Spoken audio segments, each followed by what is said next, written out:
Kang Bro semuanya. Nah, sekarang saya akan berbagi lah tentang bagaimana caranya bahwa padi ini besar bulirnya dan panjang malainya, dan daun padi itu tetap hijau. Nah, ini udah jelas kalau padi seperti ini adalah rendemennya sangat luar biasa. Artinya sudah tidak diragukan lagi. Nah, bagaimanakah agar padi seperti itu, daun tetap hijau, malai panjang, bulir padi sedikit besar, jadi di atas daripada standarnya? Untuk itu, Kang Bro Tani semuanya, yuk kita simak video saya berikutnya.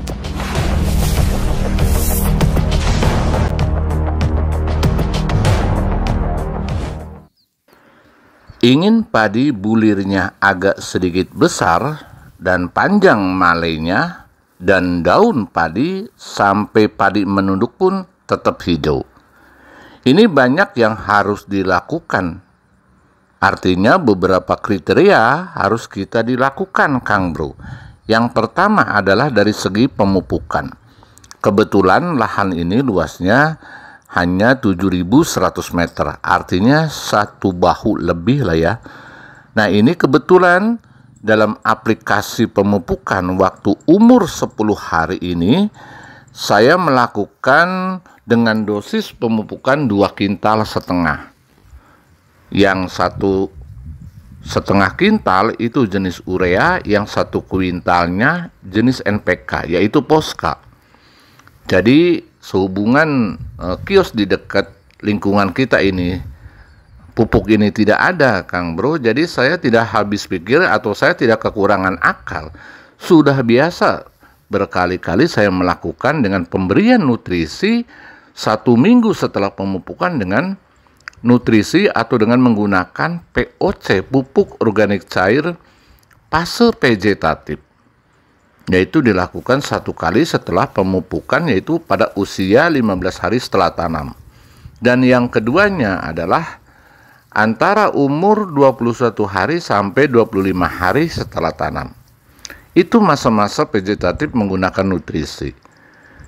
Dan selanjutnya, kembali lagi saya menggunakan pupuk organik cair masa-masa generatif. Itu yang penting seperti itu.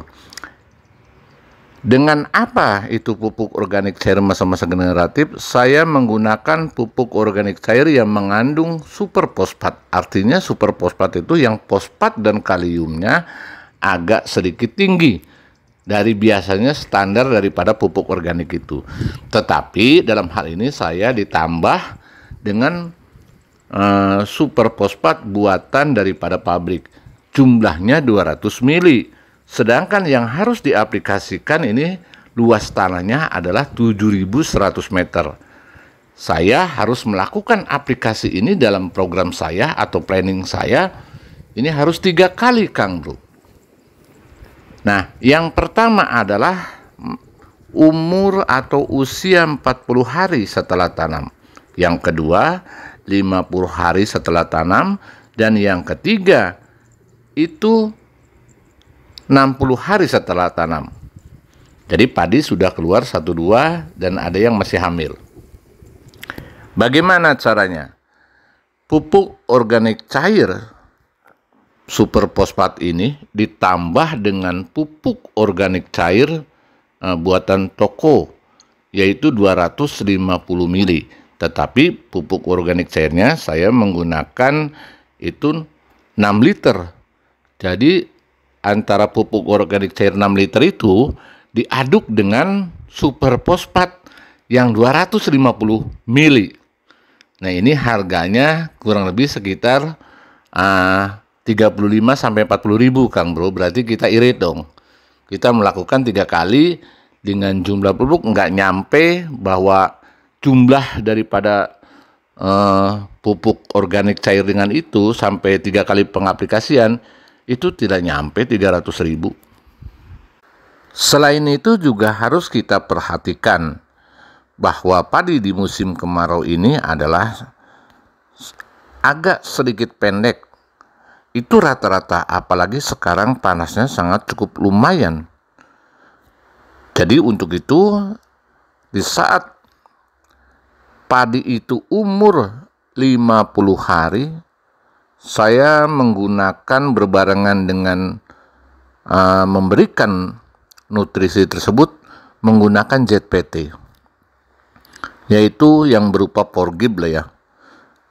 Terus diulang kembali dalam hal itu saat padi umur 65 hari. Itu waktu padi keluar malai 1-2 atau sedang bunting, Kang Bro. Itu sangat penting sekali. Dan masalah fungisida kita tetap lakukan. Fungisida saya lakukan hanya 2 kali dalam satu musim. Yaitu di saat saya menggunakan dengan metil thiopanat atau dense. Nah, itu digunakan saat padi bunting kecil dan padi keluar malai atau menunduk, sudah menunduk hampir 70%. Nah, kita gunakan. Selain itu juga untuk pemberat juga. Nah, itulah Kang Bro, kalau kita melihat mungkin saja di saat musim ini alhamdulillah sedikitnya hama-hama itu agak berkurang. Jauh jika dibandingkan dengan musim-musim yang kemarin.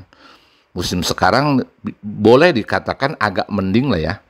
Nah, ini adalah kita bisa untuk membacu atau untuk memproduksi bagaimana caranya padi ini rendemennya bagus. Dan sekarang ini Kang Bro bisa lihat Anda. Ini adalah padi sudah menunduk dan bulir padi lebih besar daripada standarnya dan malai padi agak cukup lumayan. Nah, itulah kelebihan-kelebihan fungsi daripada fosfat dan kalium di saat masa-masa generatif. Walaupun pupuk itu berkurang karena kita dari awalnya, bahwa lahan kita dari awalnya sudah diberikan adalah mikroorganisme lokal untuk pembenah tanah. Jadi kalau sudah menggunakan MOL atau mikroorganisme lokal pembenah tanah, nah itu sudah barang tentu bisa menyuburkan tanah dan menetralisirkan pH, dan juga di situ dilengkapi dengan penambat nitrogen dan penambat fosfatnya. Jadi dalam hal ini saya melakukan ini adalah boleh dibilang sedikit komplit lah. Karena kita adalah masih tetap menggunakan semi organik, Kang Bro. Dengan semi organik ini kita bisa melakukan sangat irit biaya. Itulah Kang Bro semuanya. Semoga bermanfaat sharing dari saya.